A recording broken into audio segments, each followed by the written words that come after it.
Vous êtes sur Ecofin Télévision, mesdames et messieurs, bienvenue dans cette session d'information. La 12e session de la conférence des gouverneurs en RDC s'est tenue sur une période de 4 jours et s'est conclue le 13 juin 2025 lors d'une cérémonie officielle qui s'est déroulée dans la salle du village des congrès présidée par le chef de l'État, Félix-Antoine Tshisekedi, en présence de plusieurs hautes personnalités, dont la première ministre Judith Suminwa et des représentants diplomatiques accrédités en RDC. Au cours de cette clôture, le président a lancé un appel aux responsables provinciaux pour qu'ils privilègent la stabilité institutionnelle et en insistant sur l'importance d'assurer à la population un accès équitable aux soins et des santé. Suivez. La 12e session de la conférence des gouverneurs appartient désormais au passé. Elle a fermé ses portes ce vendredi 13 juin 2025 dans la somptueuse salle du village des congrès de la province du Lualaba. C'est le président de la République, Félix-Antoine Tshisekedi Tshilombo, qui a personnellement clôturé ses assises de 4 jours, dont l'accent a été mis sur la santé comme facteur de cohésion sociale et de développement durable des provinces. Que l'esprit d'unité et d'engagement qui nous a animés ici continue de guider nos actions afin que la santé devienne véritablement un droit à tous et non plus un privilège. Sur ce, je déclare officiellement close la 12e session de la conférence des gouverneurs de province. En sa qualité de rapporteur de la conférence des gouverneurs, les vice-premiers ministres, ministre de l'Intérieur et Sécurité, Jacques Chabani, a lu les rapports synthèse de ces assises qui ont réuni tous les 26 gouverneurs des provinces et des présidents des assemblées provinciales, rapports dans lesquels plusieurs recommandations ont été formulées par les chefs des exécutifs provinciaux, parmi elles l'opérationnalisation de la caisse des péréquations, l'amélioration des gestions des institutions provinciales et l'obtention des paiements réguliers des émoluments des députés provinciaux. La première, doter la CENI de moyens financiers nécessaires pour parachever le processus. Deuxième recommandation, améliorer la gestion des institutions provinciales. Troisième recommandation, payer régulièrement les émoluments des députés provinciaux et les frais de fonctionnement des assemblées provinciales. Quatrième recommandation, opérationnaliser la caisse de péréquation. Cinquième recommandation, augmenter et payer régulièrement les frais de fonctionnement et les frais d'investissement dus aux provinces. Le chef de l'État Félix-Antoine Tshisekedi Tshilombo et président de la conférence des gouverneurs a dans son mot de clôture souligné l'importance de l'accès aux soins de santé qui doit être bénéfique à toutes les couches de la population, où qu'elles soient, bien avant d'appeler les animateurs des provinces à préserver la stabilité des institutions. La prochaine session de la conférence des gouverneurs se tiendra en décembre 2025 dans la province de Kwilu, a annoncé Félix Tshisekedi, président de la République, qui a par ailleurs tenu à rassurer les gouverneurs qu'un plan de suivi détaillé des recommandations issues de ces assises sera supervisé par son directeur de cabinet. Je m'engage à veiller à ce que les recommandations issues de vos travaux soient traduites en actions concrètes et suivies rigoureusement. Un plan de suivi détaillé en collaboration avec nos partenaires techniques et financiers sera supervisé directement par mon directeur de cabinet. Désormais, nos provinces seront pleinement intégrées au cœur de notre politique nationale de santé. La prochaine session, la 13e donc, se tiendra en décembre prochain dans la province du Kwilu. La province du Lualaba qui a accueilli ces assises a vu sa gouverneure Marie-Thérèse Masuka Saini être honorée avec un trophée spécial pour avoir réussi avec succès l'organisation de cette 12e session de la conférence des gouverneurs.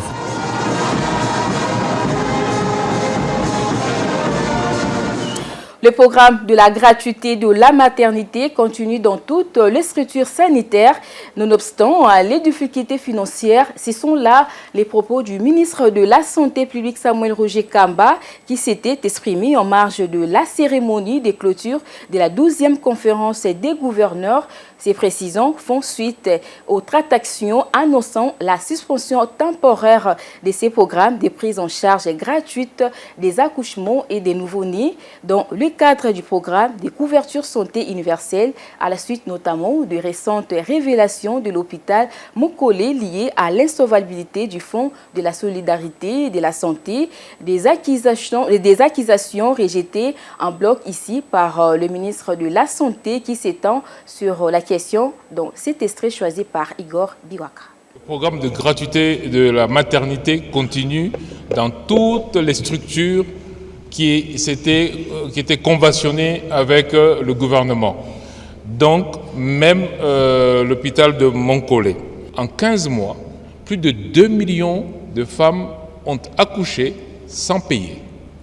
En 15 mois, leurs enfants sont nés et ont été pris en charge, dont 50 000 ont été pris en charge en néonatologie. Bien entendu, avec beaucoup de difficultés, parce que c'est une réforme nouvelle. Les difficultés sont financières. Personne n'ignore que nous avons été confrontés à des difficultés financières à cause toujours de cette agression rwandaise qui a amené le ministre des Finances à faire un moment des priorités qui ont fait qu'il y a eu certains retards. Mais même dans ce retard-là, le gouvernement a toujours fait des efforts. Je prends l'exemple de Mokolé parce que c'est eux qui ont écrit. Mokolé a écrit que depuis octobre, ils n'ont rien reçu. Mais cette information est complètement fausse parce que le Fonds de solidarité a réécrit à Mokolé et nous avons décidé depuis le départ que tout l'argent de la gratuité passe par le système bancaire. Donc c'est traçable. Si une structure a reçu de l'argent, c'est par voie bancaire. Et donc, c'est facile de demander la traçabilité. Et on a montré que Mokolé, depuis le début de cette année, en 5 mois donc, a reçu 156 000 $. Cette seule structure. Je rappelle qu'on a plus de 330 structures à Kinshasa. Mokolé est une des structures parmi les 330. Ils ont reçu l'équivalent de 31 000 $ par mois jusqu'au jour où même où ils écrivaient. Sachez également que les équipes de l'Inspection générale des finances retournent sur le terrain pour contrôler les entreprises et établissements publics. Mission assignée, faire la lumière sur la gestion des fonds publics. Le chef de service de l'IGF, Christophe Bitassi-Moi Bailly, a dicté à tous les inspecteurs et inspecteurs généraux des finances les conduites à suivre sur les modalités pratiques et le terme de référence pour bien mener cette vague des missions. C'est un appel à la mobilisation lancée au corps des inspecteurs pour la reprise des missions dans les entreprises et établissements publics. Le chef de service Christophe Bitassi-Moi Bailly, avec à ses côtés son second Emmanuel Chibingu et les coordonnateurs Hermani Eleza, a réuni mercredi 11 juin 2025 dans la salle amphithéâtre Félix Antoine Tshisekedi les inspecteurs généraux de finances et inspecteurs de finances pour leur donner des instructions claires sur les modalités pratiques de la reprise des missions de contrôle. Pour le numéro 1 de ces services d'audit supérieur, cette annonce est la continuité des missions déjà entamées. Il a juste fallu donner des nouveaux termes de référence qui seront comme une nouvelle feuille de route. Il s'agissait du lancement d'une vague de missions. Ce sont des missions qui constituent une continuité des missions qui étaient déjà en cours, mais dont la durée des autres missions a expiré. Aujourd'hui, on a relancé les nouveaux ordres de mission qui reconduisent les missions qui étaient déjà en cours, mais il y a d'autres ordres de mission qui concernent de nouvelles missions. Et on a essayé de sensibiliser les inspecteurs des finances sur les termes de référence de ces missions et sur les comportements à tenir lors de l'exécution de ces missions. Cette séance de travail de l'annonce du lancement d'une vague d'émissions de contrôle a priori a duré plus de 2 heures du temps et s'est déroulée dans une atmosphère conviviale entre la hiérarchie et les inspecteurs de finances. Il s'est dénoté que cette rencontre fait suite aux instructions reçues de la haute hiérarchie afin de maintenir l'élan de la bonne gouvernance financière prônée par le président de la République, Félix Antoine Tshisekedi Tshilombo. Et puis, un arnaqueur opérant illégalement au nom de l'Inspection générale des finances a été appréhendé par les éléments de la police. Il procédait au recrutement pour les comptes de ces services publics de contrôle financier, moyennant une somme de $100. Occasion pour l'IGF d'attirer l'attention de l'opinion sur ces pratiques odieuses qui ne relèvent que de l'escroquerie, car toute l'information relative à l'IGF passe toujours par ces canaux officiels. Le monsieur que voici, pris dans les filets de la police nationale congolaise, au poste de gémi-centre échangeur à Kinshasa, est un arnaqueur et extorque des paisibles citoyens. Il se présente comme un agent informaticien de l'Inspection générale des finances et procède au recrutement moyennant une somme de $100 américains en échange d'un emploi à l'IGF. Il a été appréhendé par la police gémi-centre échangeur, mise au parfum de ces mauvaises pratiques grâce à la vigilance des agents de ce service de contrôle supérieur. Nous sommes ici précisément au gémi-centre échangeur qui est commandé par le colonel Boloko Bolanyama. Nous avons appréhendé un escroc œuvrant au nom de l'IGF. Ce monsieur s'est passé comme un agent de l'informaticien de l'IGF.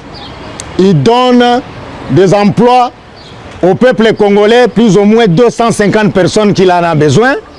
Et à chacun, il demande $100. Et ce monsieur est passé aux aveux par devant nous, qu'il a reçu, il a fomenté un compte au nom de l'inspecteur général de l'IGF actuel. On n'invente rien contre lui. Lui-même accepte qu'il a posé un mauvais acte, que les autorités et le peuple congolais puissent le pardonner. Le service de gémi-centre a bâti un travail que nous informons même aux autorités.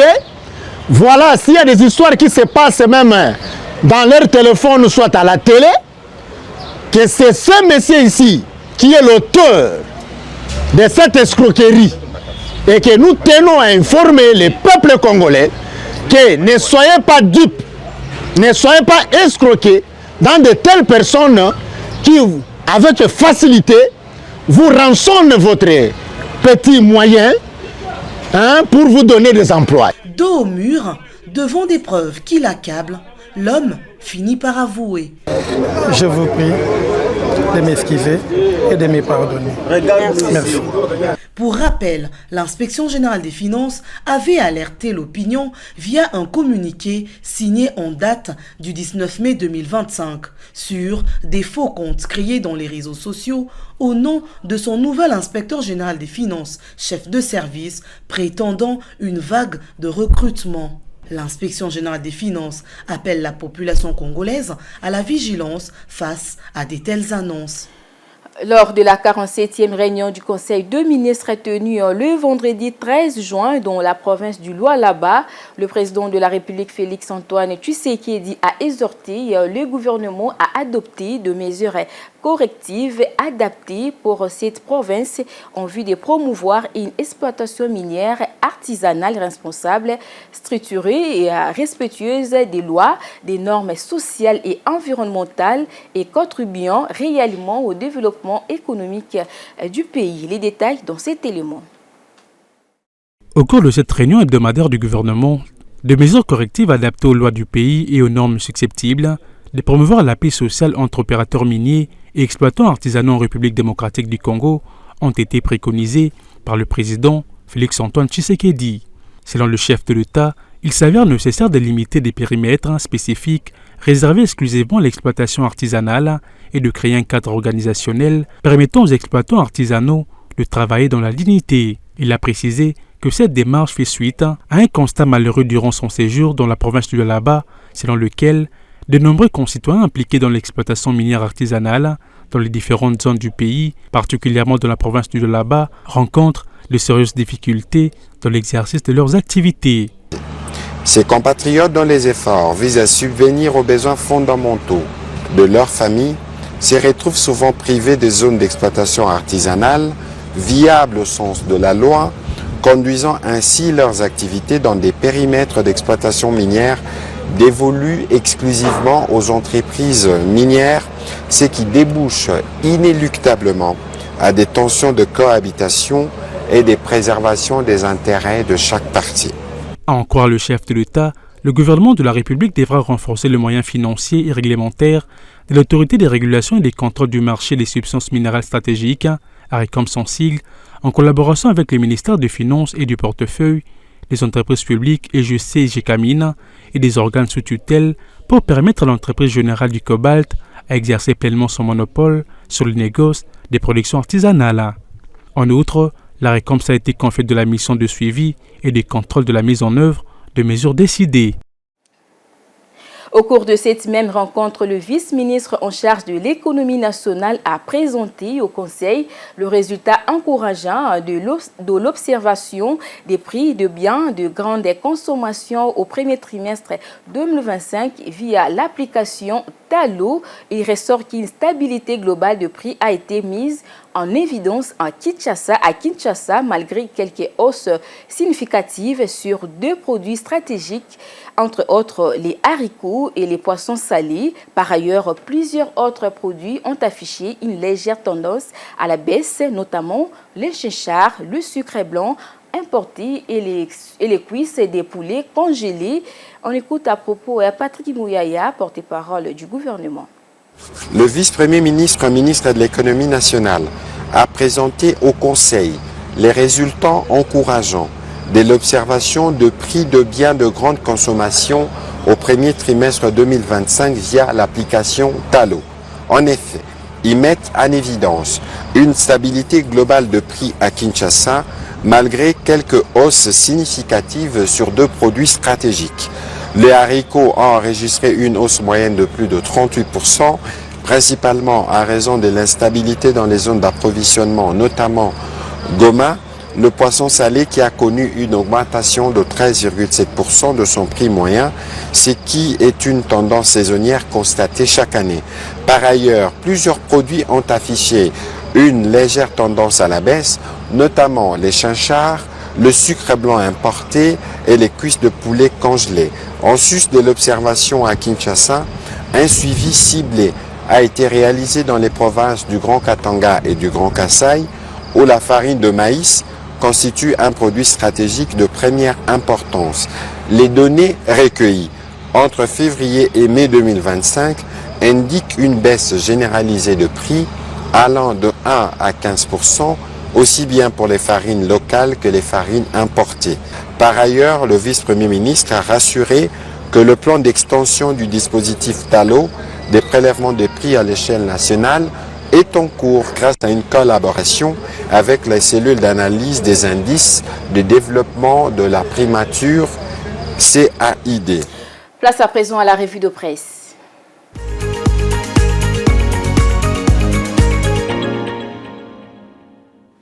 Bonjour Jonathan Bakele. Bonjour Grace Luyanga. Bienvenue dans cette plateau. Merci beaucoup.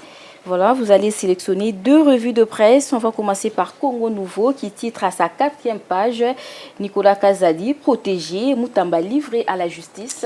Effectivement, Grace Luyanga, la plénière de l'Assemblée nationale d'hier dimanche, 15 juin 2025, a répondu favorablement au réquisitoire du procureur général près la Cour de cassation Firmin Vondé, sollicitant une autorisation de poursuite judiciaire contre le ministre d'État en charge de la justice. Le journal écrit dans ses dossiers des détournements présumés de fonds publics, Constant Moutamba est reproché de n'avoir pas obtenu l'autorisation du gouvernement dans ces dossiers. L'inexistence du bureau de la société Zion Construction à l'adresse indiquée, l'inexistence du site devant recevoir l'ouvrage tel que renseigné par le ministre. Et en croire le confrère, Constant Moutamba est aussi accusé d'avoir versé un montant exorbitant de 19 millions de dollars américains sur les 39 millions prévus, un paiement qui va au-delà des 30% d'avance exigée pour le marché public. Et dans cette affaire, poursuit le journal, le ministre d'État à la justice n'avait pas non plus obtenu l'avis des non-objections de la part de la Direction générale des contrôles de marché public.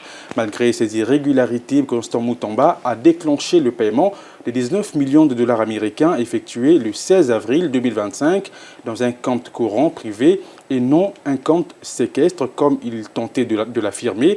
L'État poursuit que la commission spéciale de l'Assemblée nationale chargée d'examiner cette demande a estimé que par ces actes posés par le ministre, les éléments de détournement sont réunis et pour la commission, le détournement a lieu au moment où la somme a quitté les comptes du gouvernement vers un compte privé, confirmant que les indices sérieux des culpabilités sont établis et que l'intéressé devrait être poursuivi pour les détournements. Et depuis, il faut donc les rappeler, depuis le lundi 9 juin dernier, les procureurs généraux près de la Cour de cassation qui soupçonnent le ministre de la Justice d'avoir détourné 19 millions de dollars américains destinés à la construction d'une prison à Kisangani, chef-lieu de la province de la Chopo, avait demandé à la Chambre basse du Parlement d'autoriser le parquet à poursuivre. Le ministre Constant Mutamba et les journaux de renchéri que cette autorisation de poursuite judiciaire accordée par l'Assemblée nationale pourrait conduire à la démission du ministre Constant Mutamba pour lui permettre de faire face à la justice.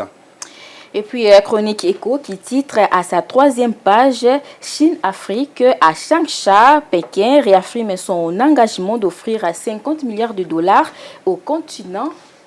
Voilà, comme l'indique le journal note que la Chine a réaffirmé son engagement à fournir un soutien financier significatif de l'ordre de 50 milliards de dollars américains pour la réalisation de ses actions en Afrique, a avancé. Le partenariat pour la coopération comme déclaré par Julien Paluku.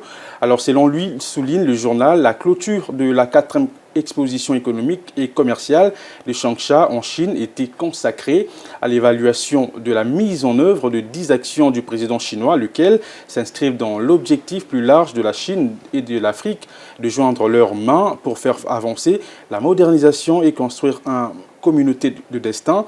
Les confrères poursuivent. Il a rappelé que lors du sommet de chefs d'État réunis à Pékin-Beijing, dans le cadre du forum sur la coopération sino-africaine, en septembre 2024, le président chinois Xi Jinping avait annoncé un ensemble des 10 actions de partenariat visant à renforcer la coopération entre Chine et l'Afrique.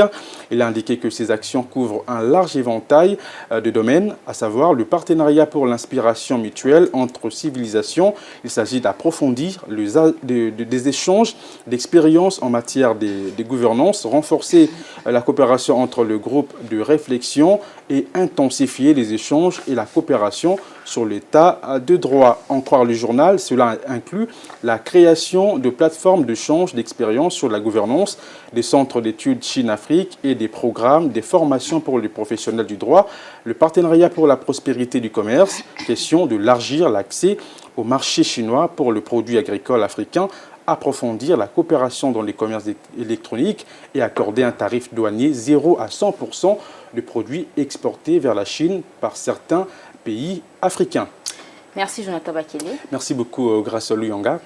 Ce journal est terminé. Merci à vous de nous avoir suivis et bon début de semaine à tous.